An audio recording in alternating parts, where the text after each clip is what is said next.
Hello and welcome to Makeup by the Numbers. I am mostly a makeup review channel and I have the goal of sharing in-depth reviews of makeup as objectively as possible so you can spend your money on products that actually work for you. First up, I have my Farmacy 1% Retinol Serum. It is yellow, almost sticky, and slightly runny, and it has the same unpleasant odor that other retinol products have, so I found it to be really on par for the course considering what this product is. It does compare to other brands in terms of price, appearance, and texture, as well as concentration, so I don't have any particular loyalty or disloyalty to this retinol serum. In fact, I find these types of serums highly unpleasant in general and not really part of the fun and joy that I usually associate with my makeup routine. After about a year of consistent use, trying out different brands, I don't really see any advantage to my skin in using a retinol-based product. I'm comfortable with my age and I'm not seeking out the fountain of youth, so I've decided that retinol is no longer going to be part of my beauty routine. With that being said, I will not be repurchasing it, nor could I really recommend it, but it isn't to dismiss the effectiveness of the product. Retinol is known to have amazing rejuvenation effects on the skin, and just because a product doesn't work for me doesn't mean that it might not work for you. In good faith, I did try another option, and that is the Glow Recipe Blackberry Serum. Now, this is only a sample size, but I adored the smell of it, and I think the texture and color was less off-putting than some of the other brands. It's also $14 cheaper for what it's worth, so even though I will not be using this product, I do recommend it among the retinol serums that I've tried. For cleansers, I tried the CeraVe Makeup Removing Cleansing Balm, only to be disappointed. The formula is greasy and doesn't wipe cleanly from skin, nor can it be rinsed off with plain water. While this was excellent at dissolving makeup, in no way can this be considered a cleanser as it cannot remove makeup. Period. Dot. It does not work without additional product, and I almost threw it away. But because I have excellent cleansers, I made it work. I just hated using it at every opportunity. And while I'm at it, although it's an affordable product, you only get 1.3 ounces, making it more expensive ounce per ounce than you realize. I might not be repurchasing it, nor do I recommend it. The product is so ineffective, I think CeraVe should pull it from their shelves to reformulate. It's that bad. It should come as no surprise that after this regrettable affair, I returned to my standby of the Juno Skin Clean 10. I go through these about every 3 to 4 months. I really appreciate the lightress scent, how gentle it is, and of course how well it removes makeup, and I repurchased it already and I do highly recommend it. I won't go into it in an excessive amount of detail because, as we all know, after 4 or 5 uses of it, I have nothing new to add other than how much I like it. This fall, I also panned the Glow Recipe Strawberry BHA Pore Smooth Blurred Drops. It's like they named it so it show up in search results, but I do adore the formulation. It mattifies the skin and leaves a subtle, soft, suede-like texture on the skin, which sits great underneath makeup. It absorbs quickly and doesn't disrupt makeup, and is exactly what you need if you have oily skin. I am hesitant to recommend this if you have dry skin because it does act like a sponge and suck up any oil in your skin, but if this is the type of product you are looking for, then I don't think you'll be disappointed with Glow Recipe's take. I also, much to my pleasure, finished a bottle of face tape. I've had this bottle since 2019. I was either tanner then or wearing a foundation that was a shade too dark for me, which is very likely, but this is a neutral foundation and my skin is cool toned, and I also prefer to match my neck and body, whereas this matches my skin on my face. So even though I love Tarte's formulation, I sort of fell out of love with this bottle. I've been using Fenty and KVD, House Labs, all these other brands that have come out with newer formulations more recently, so Tarte ended up just being a mix-in for me for a period of several years.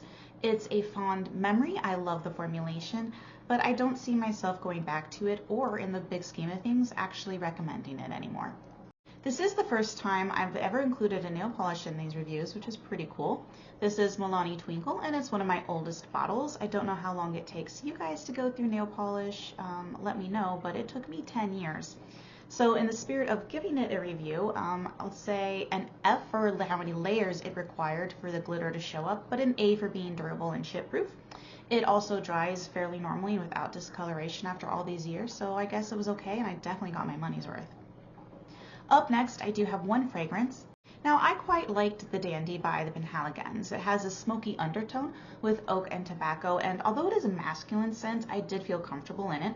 I offered it to my husband, who said it smelled too generic, and I do agree that it is generically inoffensive, but as a men's cologne. But scent is hard to review and hard to recommend. So if you like a dapper 1920s gentleman entering a speakeasy for the evening, you might like this scent. As for me, it was a pass, but very inoffensive, pleasant all around, and I am glad I tried it. Now, of course, I did pan a powder this season because I always pan a powder within 6 months, but this time it was the Easy Bacon Snatch by Huda Beauty in the shade Cherry Blossom. I find the whole contraption of a case a little bit chunky. That's unnecessary. But again, product-wise, the finish of the powder is amazing. It's a natural matte, and so what I mean by that, it just gives your skin a little bit of radiance without any glitter or sparkle. It's also devoid of any hint of metallicness to it, and it just wears beautifully throughout the day. I even appreciate the pink color. I think it has the right amount of pigment, especially for my fair toned pink girlies, but my criticism is longevity. It's a bit short, only around 4 to 6 hours. That's fine for me, but I know it's not great. Others have compared it to Hourglass, and I think the finish is similar. It has very fine mica particles for that radiant matte effect, but Hourglass is a little deep for my pocket work, so I can't confirm or deny that on my own. I'd love to know how it compares though, if you've tried it, so let me know, especially in the longevity department.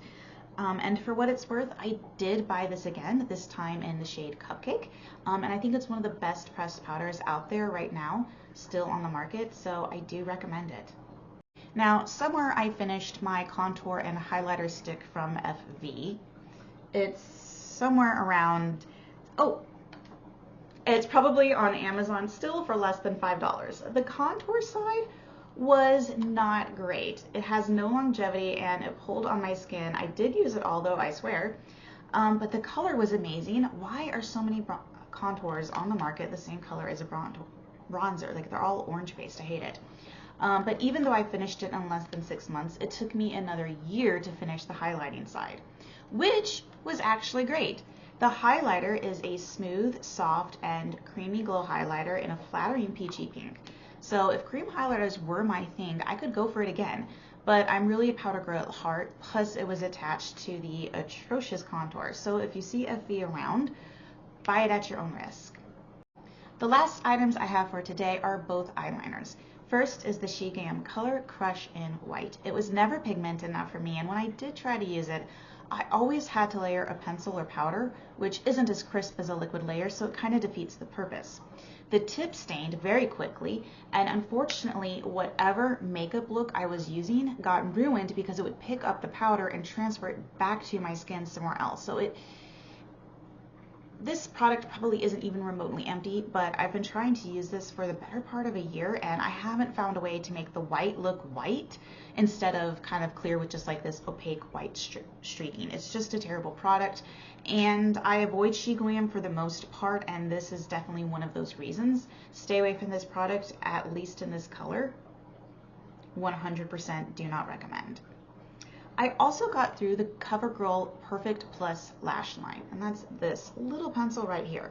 Now, at first, I loved it. It does have an amazing fine point that is completely smudge-proof. I don't even know if you can see how microscopic that point is. And once it starts marking the waterline, it stays put. But it dried out within weeks, and I was snapping the liner every time I used it, which obviously wastes a tremendous amount of product. It also never drew on my skin without tugging, so it wasn't ever comfortable, and it stopped depositing pigment relatively quickly, and it was just a reminder of why I don't generally buy drugstore. If the quality isn't there, it's like throwing money away. I went through this product in a few months, using it only a handful of times. I do not recommend it. And there you have it. It was a slow second half of the year, and not a lot of good products came out of it. The only new winner to me was the Huda Beauty powder, so if you're in the market, that is what I recommend. But as always, it's not about what you use or what you wear or how much money you have. It's about how makeup makes you feel, and if it makes you feel beautiful on the inside. Until next time, stay beautiful. Bye.